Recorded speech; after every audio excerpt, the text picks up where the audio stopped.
It seems the engineers have matters well in hand. Should the barrier work as we intend, Doma will be free to reinforce her allies in Alamigo without fear of weakening her own borders. Honored friends, the time has come to put your hard work to the test. Start the generator.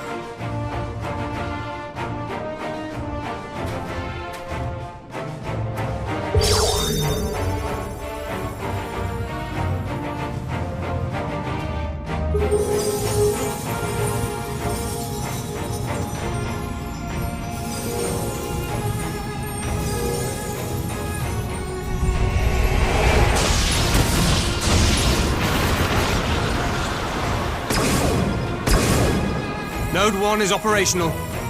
Nodes 2 to 8 are reporting similar energy levels. The barrier is forming. $1,000 yards. 2,000. 3,000. Expansion remains smooth. No fluctuations detected.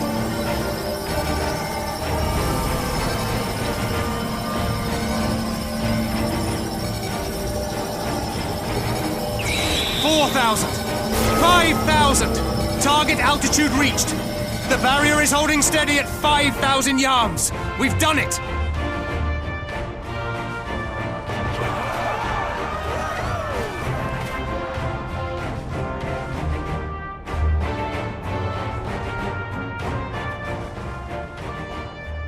Is that an Imperial airship?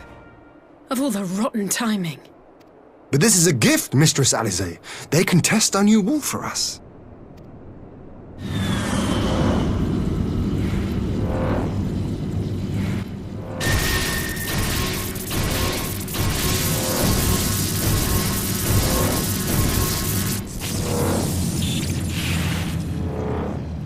Seems solid enough, though I was hoping for a fireball.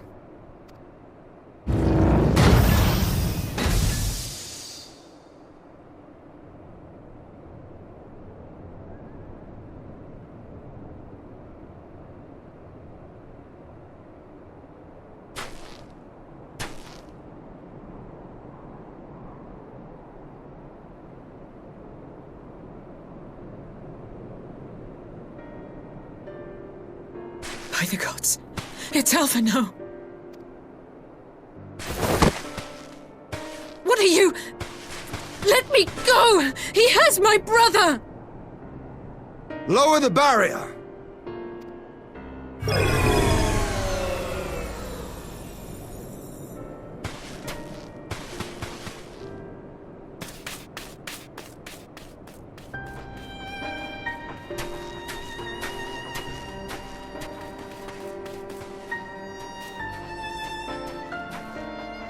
Be at ease, girl.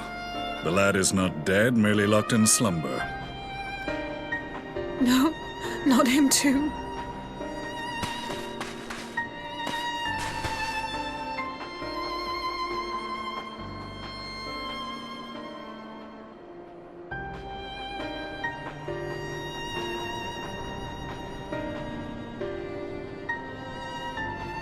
We could identify no cause and found no remedy.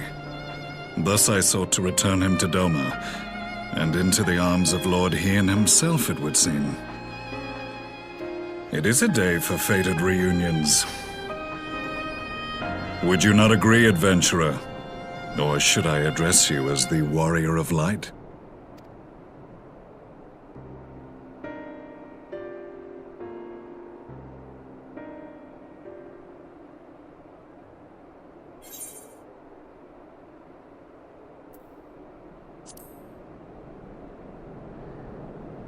I, Gaius van Baelsar, the Black Wolf.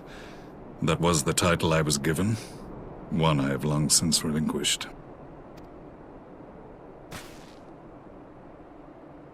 Stand down. The legatus of the 14th Imperial Legion died in Castrum Meridianum. I am no more than Gaius Baelsar, a man without rank or allegiance.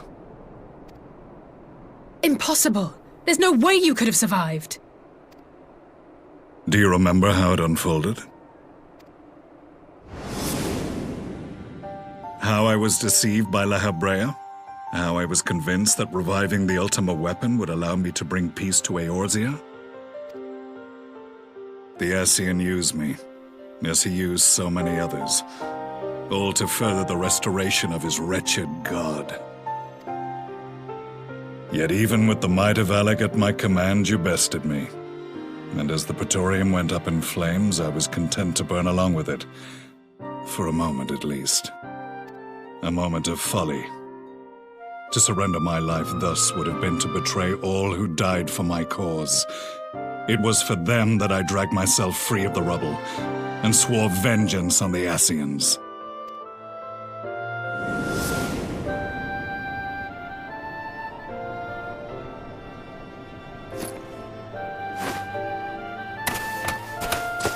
The Black Wolf has shed his pelt, never to return to Garlemald or her legions. I live now only to exact revenge.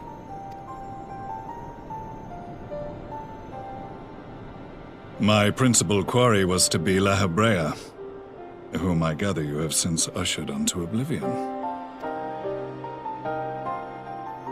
But so many more remain, long as their kind lurked in the shadows, laboring to sow chaos throughout our world. I would see each and every one dragged into the light and put to the sword. Are the Scions not of like mind? In this single respect, perhaps. Then I shall continue the partnership the boy began, and share what intelligence I have acquired.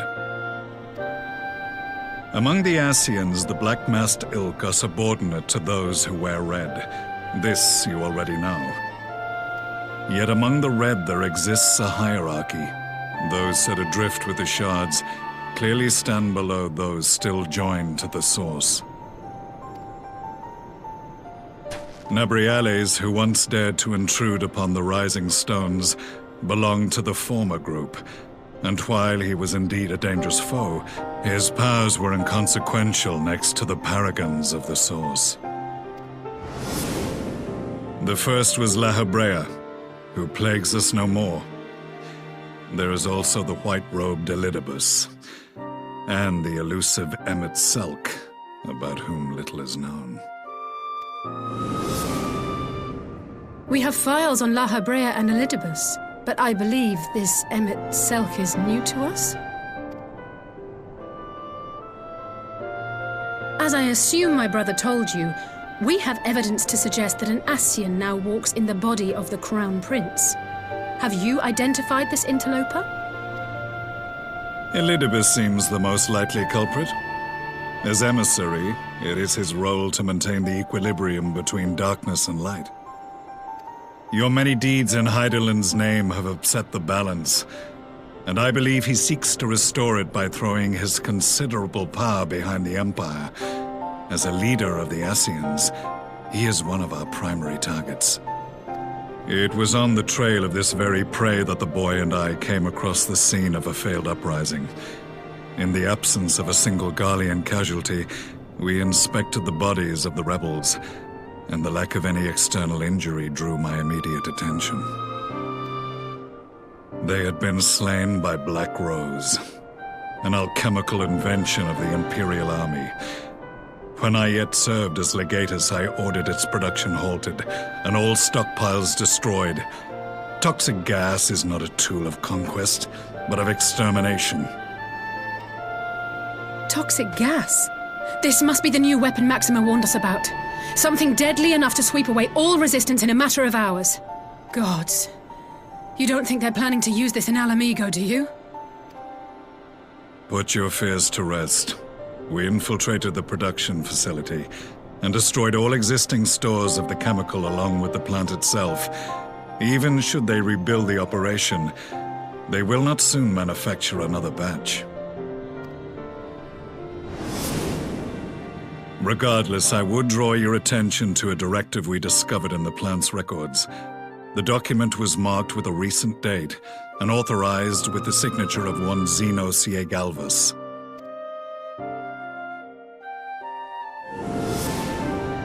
A dead man signing the death warrant for thousands. 'Tis bad comedy.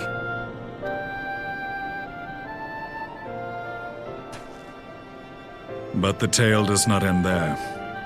Within that same facility was a chamber filled with devices of elegant design. Cloning technology, we realized. And what should we find in each and every incubator? But a young Emperor Solus.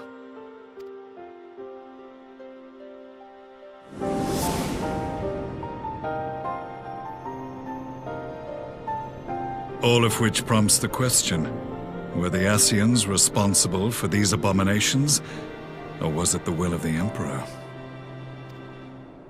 I must know which hand guides the Empire. Though I have given up my rank, I am yet a son of Garlemald, and I will fight for the future of my homeland. It is time I return to the hunting of shadows. We should focus on our common foe. To reopen old quarrels now would serve no purpose. You saved my brother's life, so I'm willing to let sleeping dogs lie. But in truth, it's not my decision to make.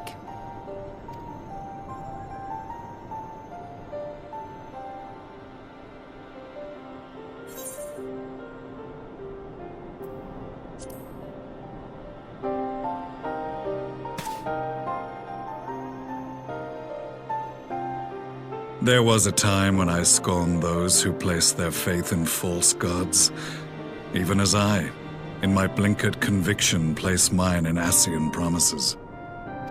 Unlike yours, my strength of will and my restraint was found wanting. We shall meet again, warrior of light.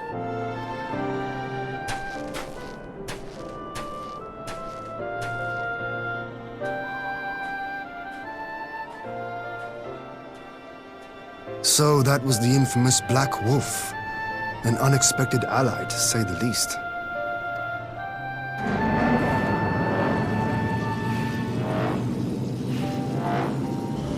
Well, I am content to leave the fine-tuning of the barrier to cleverer minds.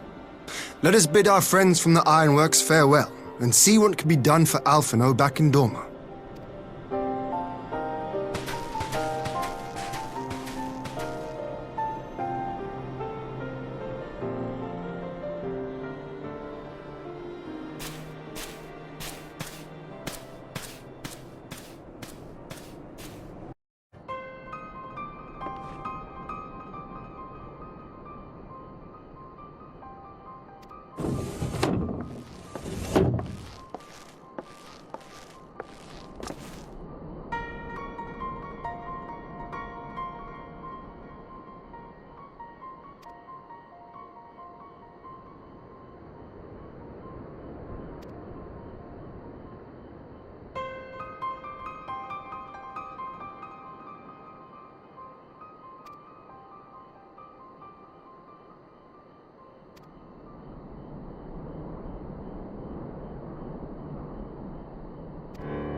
Our supplies of Black Rose have been ruined, but the new plant is already under construction. We should have the first batch ready in time for the offensive, Your Radiance. See that you do.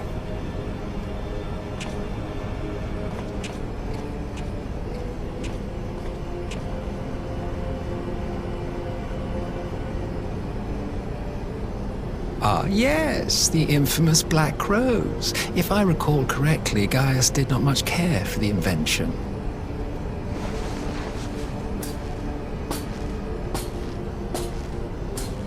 A ruthless and indiscriminate weapon indeed, this airborne poison. It seems you are capable of making decisions worthy of your bloodline. With no gift for sorcery, we Garleans must look to Magitech to even the odds. If it spares the needless deaths of our soldiers and serves the cause of this empire, there is no method I would not employ. How very noble of you. Truly, though, I must commend you for embracing your role as Emperor. You play the part of the determined ruler well. Sometimes even I catch myself believing.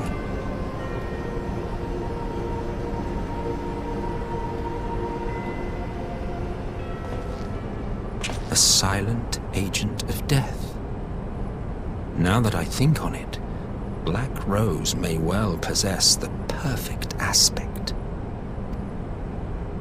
Slowly but surely, the deluge of light has worked upon the ether here in the source, and the gas should be most susceptible to its influence. Well, I shall leave you to your own devices. Go forth and bloody the land with your grand and glorious war.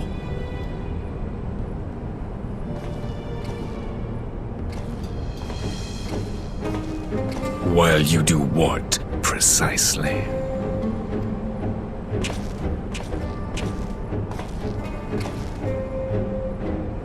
Need you ask? I will be doing what all Ascians do. I am well aware that your kind exists only to usher in the next calamity. But you seem oblivious to the harm your singular agenda causes to the Empire.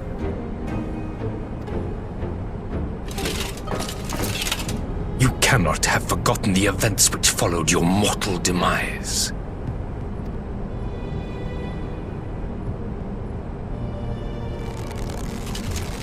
Our homeland was plunged into civil war for your failure to name a successor. The edifice you so carefully constructed was but a hair's breadth from collapse.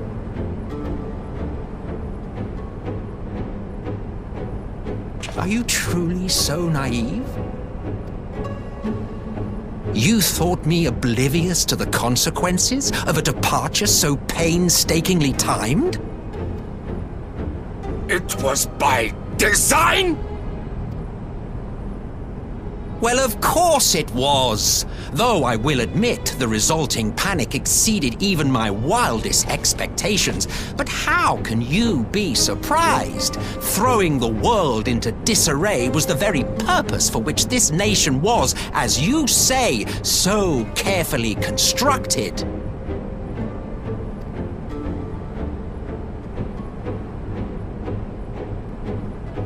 Now, if you have no further questions, I must be on my way. Since we may not meet again in this lifetime, it would be remiss of me not to offer a word or two of gratitude. I really must thank you for this surplus of vessels. I can mold any host into my own image, but having bodies tailor-made for me in this fashion is so much less tiresome. You dabbled in elegant cloning techniques, yes? It certainly is a compelling, not to mention entertaining, field of research. And of all the options available, you chose the founding father on whom to experiment. You have a twisted streak to you, Varus, like grandsire, like grandson, hey? If events play out as planned, this will become something of a family enterprise. You will be the capstone of this world, I the anchor and shard, and together we will give the lie to this star's fraudulent existence.